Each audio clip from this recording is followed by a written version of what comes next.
Highly successful individuals are always focused on what's next, but they often don't take time to reflect on their journey and how far they've come. I'm Craig Heatherly, host of the Path Less Traveled podcast, where we dive into the journeys of extraordinary leaders. Their success rarely follows a straight path, and that's what makes their story so remarkable. Now let's dive into this week's episode after a brief message from our sponsors.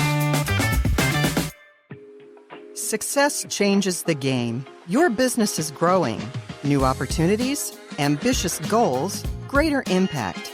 But growth brings complexity. More people to lead, more moving parts, less time and space to think and connect. And when leaders feel that strain, teams do too. At Cressy Leadership, we help leaders navigate those challenges. Through individual coaching, group training, and our Leadership Academy, we build the skills and strengthen the connections that make growth sustainable, helping teams communicate openly, tackle challenges together, and stay aligned on what matters most. Cressy Leadership. Envision what's possible. A big thank you to Senior One Care for sponsoring today's episode. Founded in 2006 by Carl and Kyle Bossing, this family-owned business has provided compassionate in-home care for nearly 2 decades. If my family needed a caregiver, I'd call Kyle. With 6 Indiana locations, they give you the peace of mind while your loved ones receive the care they deserve. Learn more at senioronecare.com. Welcome to the Path Less Travel podcast. This week we feature Charlton Keultjes, the EOS implementer and coach to the show. Charlton, thanks for joining us. Thanks for having me. I want to dig into your background a little bit. So you're an EOS implementer and coach, and we'll get into that. You've been doing that for 3 years now. M&A strategy, leadership coaching at Great Lakes Forest Products for a year. President, CEO, COO for NCP Coatings for about 9 years, your time there. You've even been involved in leadership for quite a while. What do you love most about leadership? I mean, the easy answer is people, right? What I love most are the relationships. And so you might think, well, is that really the leadership, the actual, are the relationships actually leadership? And for me, it's just, that's what it's been, is building relationships. And part of it, I mean, just generally, I think that we overcomplicate everything. And so being simple, and you and I have actually talked about this before, I believe that life is beautifully simple. And most things worth having in life take time. The way to get those things is just a pretty uncomplicated, simple thing that is hard because we can't do it over and over. And so that's the same in building great relationships, building faith, building a company, learning a language, learning a musical instrument, getting good in any sport, getting deep knowledge in anything. And they all take time, and it takes doing the simple thing over and over. And so I like the relationship part of leadership because it's simple, and you just have to build a relationship over and over, which isn't easy. All of those things aren't easy because doing those things over and being clear with people is really hard. So I think, what I love most about leadership is that leadership doesn't exist without people. And how long have you been thinking this way? You're in your 30s, I would imagine. Barely, yeah. Barely still in it. How long have you been thinking this way? And was there a point in which you arrived at this way of thinking?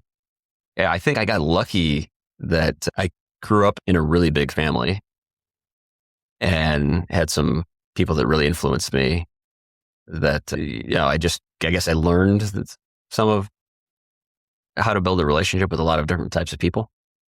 And then some of the jobs I took in college, out of high school, between summers, helped me with that. And so I think on accident, I kind of would just build relationships, maybe because I'm not very good at anything else. I like the actual technical part of things, and then found success in that. And so I can't remember exactly, but it was, at NCP, I remember talking about this and saying, I think 90% of my success here has just been getting people to trust me. Just the relationship. So And then I don't know when I actually consciously knew it, really what I was doing, which I think just happens. You trial and error, and you hopefully have some reflection and then think, oh, wow, that worked or it didn't. And then, of course, getting into peer groups and coaching and reading more, it obviously it's everywhere there. It feels like you've found this intersection between passion and skill. You've been a EOS implementer and coach for 3 years, but I'm sure you've been coaching much longer than that. Tell us a little bit more about what EOS is and what you actually do on a day-to-day basis. Yeah.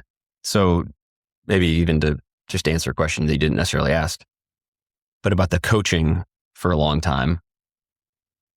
It is great from coaching, as you've coached basketball. I coached younger kids in basketball and some other sports, and it is just great when they get when you start to see progress. The way I describe it is, it's like when your child walks for the first time, you have this feeling of just like, I'm so proud of you. Getting that same feeling with whether it's coaching kids, I probably get it actually more with the kids than I do with adult clients, but I still do get that. So, I'll explain more about EOS, but really for me, I'm doing this and I love coaching because I like unlocking potential that people didn't know it was there. So of course you have to help let them see it. And so, if that's in sports, it's teaching them the game and teaching them things they didn't know and that they could then do that and be that. And then guide them to that place. If it's coaching an executive, coaching a team, it's showing them what a good team looks like, how they operate, and then coaching them into it. And then a lot of discoveries along the way, of course, probably on both sides, whether it's sports or teams or executives, that there are things that I didn't know either that is unlocked and potential that's unlocked. I think we hold ourselves back so much just based on the mental barriers that we build in our head. And so for me, coaching is so beautiful because it allows you, as the coachee, person who's being coached, to unlock things that you didn't even know were there. And it's not the coach's brilliance that does it. It's actually yourself. It's just somebody kind of walking along with you and pushing you down a path maybe you're scared to go down, or asking you questions that you didn't want to be asked. And so EOS, as an EOS implementer, I'm operating as teacher, facilitator, and coach. And so part of it is teaching teams how to operate better. Of course, we're teaching EOS, the entrepreneurial operating system, which is a complete set of simple, practical tools, timeless concepts to get vision, traction, and healthy, really high level. So vision is getting everyone in the company on the same page with where you're going, how you plan to get there. Traction is instilling discipline, focus, and accountability. So everywhere you go, you see people executing on that vision. And then healthy is creating a cohesive, open, honest, fun-loving group of people that want to be surrounded by each other, because so often we're not. So what I do is I work with the leadership team to do that, to get vision, traction, and healthy. And what we find is, as goes that leadership team, so goes the rest of the organization, until we get everybody knowing what their role is, what they're accountable for, they're empowered, they're interacting with tools of accountability week in, week out. So they feel like they're helping the company achieve their numbers. And they're a group of people that want to be surrounded by each other. And so when that happens, people rowing in the same direction, magic happens. So high level, we're implementing EOS, Entrepreneurial Operating System, from the book Traction,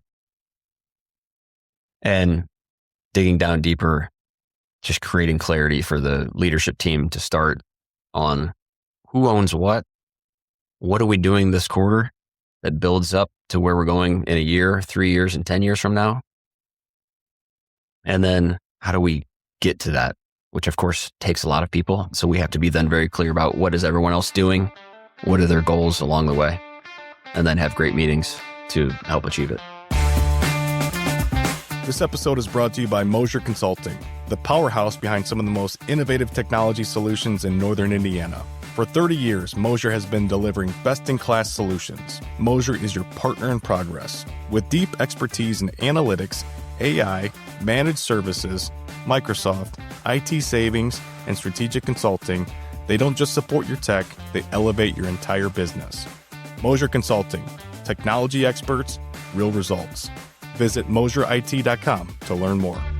I want you to expand a little bit on what you mentioned a little bit ago on the excitement or just how much you enjoy helping people unlock their talent and break through glass ceilings that they've placed upon themselves or others have placed upon them. How do you do that? What's some of the easy, low-hanging fruits, ways of helping somebody along that journey? Specific questions, environments to put them in, people to surround themselves with. What would you say? Yeah, I think number one is just being clear on who you want to be. And so often this goes for an individual, a company, and then the leadership team. What do we actually want?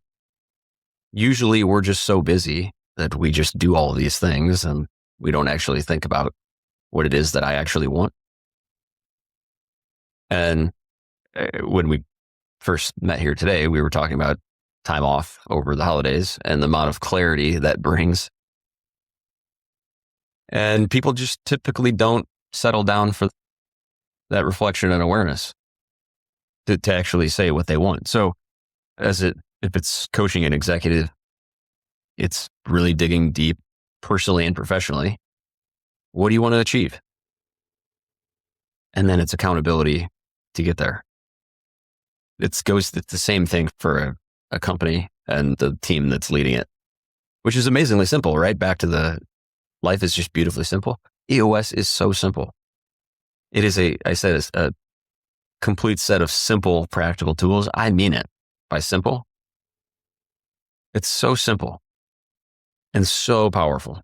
Just getting everyone on the same page with where you're going and then what's the most important is so big. And so that unlocks so much of the potential, because when people actually start then doing the things that are in line with who they want to be and what they want to do, then they get momentum. They're like, oh my gosh, we can actually do this. This is great. Let's keep doing the things that we have been doing, the thing that got us here. And it just cascades into, for individuals, the people that I coach and myself, having been coached by my coach for about 4 years, them and me in the best physical shape of my life, better relationships with in the personal lives, family, more success in their professional careers than ever.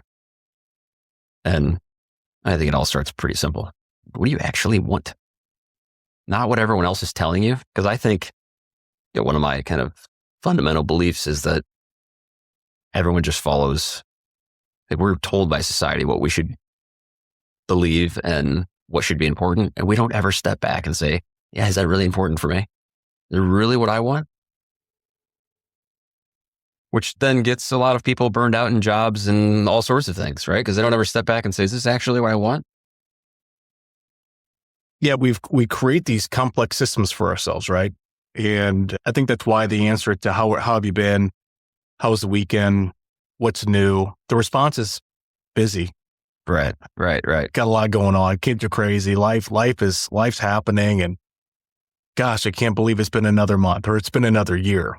And it's because we've subscribed to complexity within our lives, because we've said yes to everything. I guess help me understand a little bit more for the business leader listening, or just anybody that's listening, of settling down, getting clear, slowing down to identify what you want. Is it really that simple? It's that simple. It's just probably pretty hard to do for the average person, including me. I mean, I throw myself into that as the average person. I didn't do it well, probably for, until I was 37 or something. Yeah. And I think it takes time. And most of us we come out of the gate in our career and just go and grind and work a lot and achieve and keep going over and over. And so for me, it's taken years probably to actually go back the other way to being able to reflect and slow down. And when I mean slow down, like in my mind, I told my daughter the other day, I wish that when they were, so my oldest is 13, she was the one I was talking to. I said, I wish that when you guys were younger, I would have been much more present. And so I was there. I've never worked, but outside of a few seasons, I've never worked really crazy hours. So I've been there. It's just I always felt like I wanted to be somewhere else. And that's like the busyness of the mind. Whereas now for me, actually time goes really slow. Like it's crazy. It took a couple weeks off here around the holidays, and I feel like I've been away for like 2 months. And so this has been kind of typical of the last couple of years that time actually goes really slow for me. And I think it's that eliminating a lot of noise is what I've intentionally done. And so, to the question of is it really that easy? The hard part is the same thing. It's getting away from the things that everybody says you have to do. Right? Like I've gone through stretches where I haven't watched any TV, listened to any music, listened to any podcasts, not read any news for like months straight. And most people would say, oh my gosh, you can't do that. How could you do that? You're not on social media. And it's hard for people to take the criticism for even, right? It feels like criticism from people. But what I do is I just look at, another one of my maybe fundamental beliefs is if you want to be successful, look at what everyone else is doing, almost everyone else, and do the opposite. Which means don't follow what everyone's doing in society. I don't know, maybe you cut that out of the podcast. It's a little harsh, but I don't think it's harsh at all. I find myself in conversations with more and more business leaders that have found significant value in taking things off of their phone screen. Mm-hmm. Or eliminating a TV show, or not reading the Wall Street Journal every day, saying no to more things. And there's this desire clearly that they want to say more and say no more and more. But it's all about starting. And you can't start until you identify what you want, to your point earlier.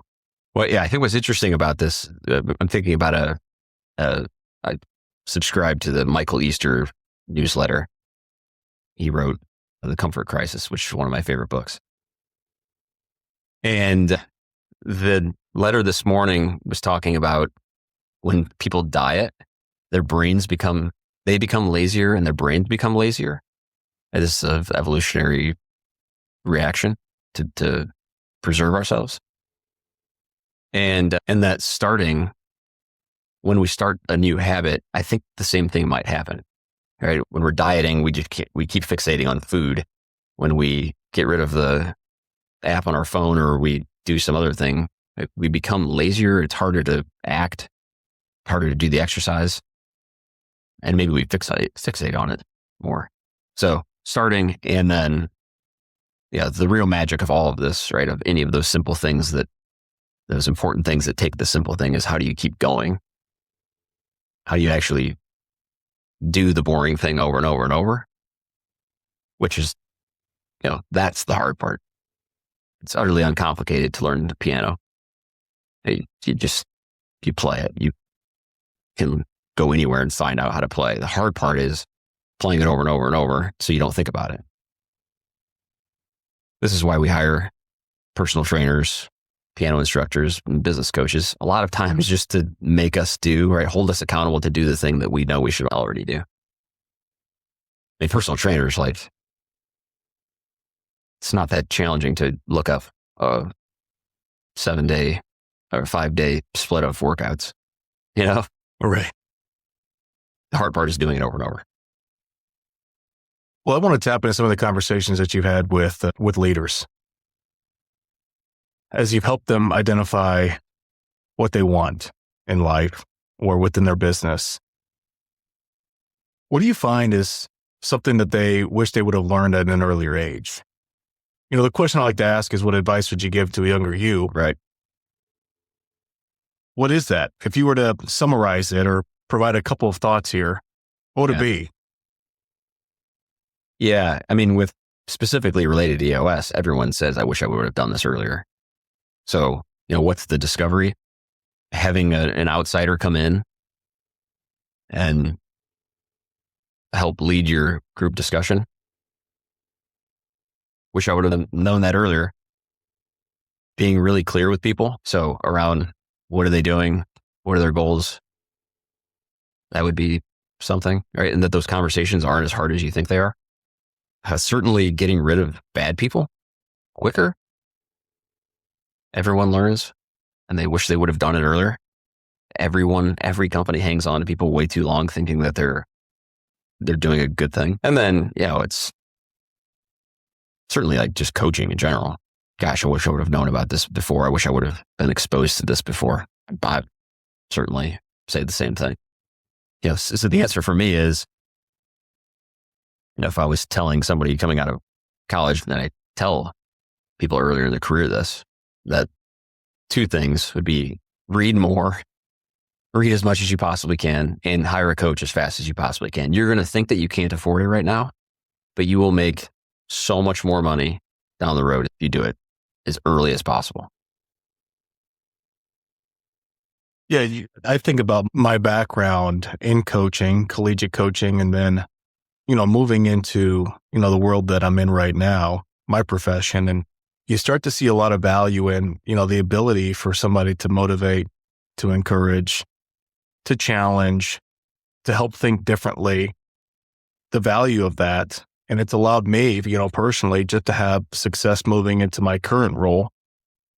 And you start to see not necessarily people change, but improvement and valuing that lens and that approach.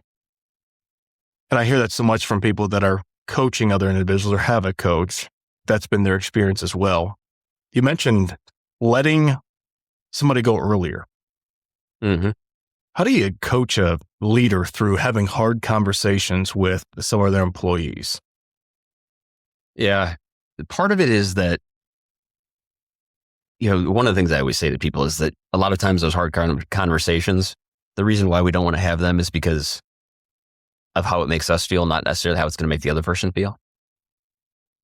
So just saying that in front of people, they're like, yeah, you're right. And so when, specifically in EOS, when we create core values and we talk about culture and how we really want it to be, and it's not just something that we plaster on a wall and don't ever do anything with, we actually use them as a tool to get right people, culture fit people. And so once you're really clear about that, and then you have these people and you say, okay, well, how do they match up? And they don't, that becomes so clear. And that's just the beauty of some of these tools is that like, okay, so do you not care about your culture? No, we do. Well, okay. It doesn't mean you have to just fire people right away, right? When you're using these tools, but give them the clarity. Be clear with them how you think they're stacking up. Because a lot of times we think that people are issues, but we've just never told them. We've talked about them really behind their backs, behind closed doors forever. And we've never told them. I've had people tell me things before like, hey, when you say that thing, you kind of sound like an asshole. Like, whoa, I didn't realize that. Thanks for telling me. Right, so sometimes, and that of course then affects job performance. The other thing, right? So being very clear with people is actually just ends up being a gift. So that's part of the way to help them have these conversations. Because I've also seen before that people appear like they're not a culture fit. And when they tell them, what ends up happening is the employee ends up saying, it's just that I really don't like this work that I'm doing. Like I hate administrative work and that frustrates me. And so I guess that probably makes me come off like a jerk. And then they get them in the right seat and they actually aren't a wrong culture fit. It's like, I think of the working genius, get them doing the right work. So the frame is that clarity is a gift. Mm-hmm. And then, I end up now just telling a ton of stories from other clients. I just had one recently that said, gosh, this guy finally left. And we realized that it was impacting 14 people. So right, when we think we're doing the right thing by, oh, I'm going to give him another chance, we always look at, like, well, what happens if we get rid of them? Yeah, but what happens if they stay? We don't ever look at that side of it. Yeah. And there's so much damage. And so after every time, I have so many stories of clients that finally get rid of the person, and everyone's like, thank goodness, what took you so long? And there's an immediate uptick in motivation. Mm-hmm. Well, in the world that we live in, the evolving world with technology, how has, coaching people, leading people, how has it changed? As you're meeting with groups and individuals, has anything changed in just the world that we live in today with the evolution of technology and the rapid pace of change? Or is it still really simple? Yeah, I think it's really simple. I actually think, so as it relates, I suppose, to both one-on-one coaching and EOS, is that I don't do any of that teaching with technology. There's no technology in the room. People can't be on their phones while the session's going on. Can't be on their computers. I mean, unless you're looking up information, of course. And I think actually with the growth in technology and the more use of it, I think that's actually more refreshing to people. Mm-hmm. So I think it's actually better. The in-person meetings with no tech is actually better. Now, there are, of course, a few cases where it's hard for people to get off their phones or their computers, but it's really not that big of a deal. People end up loving it. So, which is not really surprising because we're people and we need to be around each other and look at each other in the eyes. Yeah. And it's you do that. What's interesting is you do that so long, and I don't ever have a meeting now where there's technology. And so you go into whether it's a board meeting or some other meeting, and you see people checking their phones during the meetings, and it's like, what in the world is going on here? It seems so rude. I clearly don't care what's going on. And so that happens everywhere, and we've just accepted it. It's insane. Yeah. Because you wouldn't be okay with somebody just getting up and leaving the room, but that's basically what they're doing. So it hasn't really impacted. Of course, the companies that I'm working with, the technology is helping them and it's making some things easier. And but the actual coaching, I think it's actually made it easier. What do you find as a common thread of challenging components or a component of leadership that most struggle with? And I think the easy answer is relationships and just people. But is it the leader not being ready for the position, properly equipped, not being more aware? Or is it more downstream? Is it more the people? Is it a combination of the two? Or is it something completely different in your opinion? I think one of the things is that things will get hard. And a lot of people just won't keep pushing through. Or when things get hard, they panic and just either pull the ripcord or they get scared. I think that's actually the biggest thing that I see. And so whether that's related to, hey, I had a tough conversation and it didn't go well. The person didn't react well. Whoops. And to me, I view that as learning. And so but some people it bruises their ego. Or a lot of teams, I think the teams that don't have success in EOS is because they quit. Because things start getting hard. And so that's really it for me, is things get hard and you're like, oh, well, this probably isn't working for us. Or should we really be doing this? It's like doing anything that ends up being hard. Oh, I want to do a workout program. Well, there's a point where it starts to hurt and you don't want to go out to the gym. And it's easy to say no, right? And so then the thing is, then you stop and then you don't get the results you want. Obviously, it seems so clear. Oh, we're not going to do that anymore. We're not going to hire a coach. Or, I think part of that is the getting hard is they're actually embarrassed. maybe. Like, gosh, I've been doing this for 20 years. I should be able to do this. And yeah, I coach all sorts of people that have been doing this 10, 20, 30, 40 years. And every one of them that really digs in, they learn and they do it, they get better. And that's okay. Like, I think, who are the people who pay the most for coaching? The most successful people. Yeah. Look at sports or others, professional world. And you could say, well, yeah, it's because they can afford it. Yeah. Or can they afford it because they paid for coaching? Being more help, right? Like, whatever that looks like. Yeah. Other resources. Yep. Not thinking that you can do it all, that you know it all. Yep. That you have to. Somebody to help get clear on a thing. Yeah. Encourage action, and then provide accountability, and then look at what's working, what's not working, and is what we want, is it really what we want? Do we need to redefine where we're going? Looking for top talent in tech or professional fields? Avero Talent connects businesses with exceptional candidates, specializing in tailored recruiting solutions that match the right skills to your team's needs. Whether building a team or searching for a tough-to-fill position, Avero Talent delivers the expertise you need to hire smarter, faster, and with more confidence. Let us help you find your next star employee. I guess my final question to you, and before I get your last thoughts on things, I mean, you didn't read a book until you were a senior in high school. And then last year alone, you read 70. And you've either authored, co-authored, you've been a part of a book that's been published as well.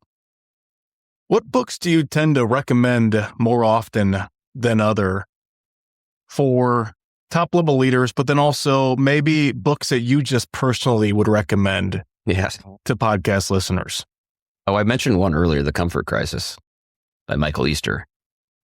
That's just a great book. It's not a business book. It's not a leadership book, but beautiful. Probably the book that I recommend the most to my clients is The Gap and the Gain. It's by Dan Sullivan and Benjamin Hardy. Great, simple, but mindset shift book. Yeah, I don't know if this is necessarily a recommendation, but the one coming to my head is to Winston Churchill biographies. I mean, Winston Churchill was just so good. There's so much to be learned there. Yeah, those are the things that pop in my head. So, of course, I read those books and I'm bringing them into whether it's my work or personal life. You know, I read some Shakespeare at the end of the year, and it's just like learning about people. Great. So a lot of it's just, it's situational. I have some clients that actually take a goal every quarter to read a book, everybody on the team. And so they're always asking, hey, what should I be reading this quarter? And those are just like, just depends on where they're at. Yeah. You know, the one that I'm thinking about, it was like, well, you should read the sales book because you guys are trying to build a sales process. Yeah, let me think. Because The Gap and the Gain is definitely one of them. Of course, I give out the Traction book a lot. Everybody should read that. Yeah. The Traction book. So as we wrap up, give me your final thoughts. You get to be around high performing, and I'm sure at the start, low performing companies and individuals. You get to see the progress made, which really excites you about the journey that an individual can go on or a company can go on, and from start to finish or just start along the journey. What final thoughts do you have about that experience, your experience in coaching, your experience in the leadership team, advice to a younger you? I mean, the floor is yours. Give us your final thoughts. Well, I think it's some of the things we talked about here. Really defining what it is that you want. Yeah, I read this in a book. I can't remember which one it is, but I wish I should probably just chat GPT and figure it out. There's a book that said, learn who you are, like who you really are, authentically you, and then learn how to be it intentionally or on purpose. I think it's so interesting because most people think, well, what? I don't know who I am, but I just think so many people they don't even think about who they want to be, and they digest all the information that everyone else digests. And I think a lot of people actually have thoughts that they think are their own that actually basically have been planted there by everything that they read and see, that it's the same thing that everyone else reads and sees. This is an unpopular statement, but when people say, "Oh, have you seen that TikTok video?" It's like, why is it okay that everyone has seen the same random TikTok video? It's mind-boggling to me. So really figure out who you are, what you want to be, and then what do you need to do to get there? Who do you need in your life to help you get there? I like just viewing life as very simple, because then it's like, okay, I just need to do those things. And then I need to figure out back to who's the person that can help me get there and hold me accountable to do this thing. Yeah, those are two huge things that I think if everybody just really sunk their teeth deep into that, which that might be too broad, but there's so much information out there that once you decide really what you want to do, there's so much information out there on how to get it. I think maybe the last thing is, I kind of mentioned this earlier, that we limit ourselves just based on the things that we believe and the barriers that we put up in our brain. So to me, to a younger me, is like, dream bigger. Believe that you can do so much more than you think you can. And I still say this to myself. Like, what would be the thing that's actually even bigger? If I was coaching myself, I would tell myself, you have so much more potential. Like, ooh, well, what is that? I think that's huge. So, which actually ties into who you want to be, because some people limit who they want to be based on what they think is actually possible. And then you have other people out there that, like, those barriers for some reason, whether it's biologically, the chemicals in their brain have been knocked down, that they just don't have these barriers. And then they just go do like ridiculous things. And it's like, oh, wow, that person's special. It's like, well, no, they just did it. Plenty of people could have done this podcast, but you did it. You actually did it. It's not, maybe it is complicated. I don't know, but maybe it's not that complicated, but you did it. So yeah, it's simple. Really clarify who you want to be. Don't listen to everyone else. And believe that you can do more than you ever thought. Because what happens, this is in a bunch of books too, is that we look back and we see that we've grown so much, but we don't believe that we could make that same progress in the same amount of time going forward. Gosh, over the past 5 years, I've grown so much. Well, if you grew the same amount in the next 5 years, in which, for me, I hope it's more because I have more capability, then what would it look like? And so if that is the case, then you have to start having bigger conversations. Dreaming bigger, utilizing time as a tool to accomplish something in a shorter period of time than a longer period of time. Because it's possible, but it requires you to say no to a lot of things. Yeah, right. Yeah. There's less paths towards that goal if it's big enough. And you'll get really clear, you'll get really focused, and you'll accomplish a lot more earlier on with the right steps in place. Well, thank you for doing this. This was fun. Thank you. I enjoyed our conversation. Well, that's it for this week's episode of the Path Less Traveled podcast. Until next week, have a great day.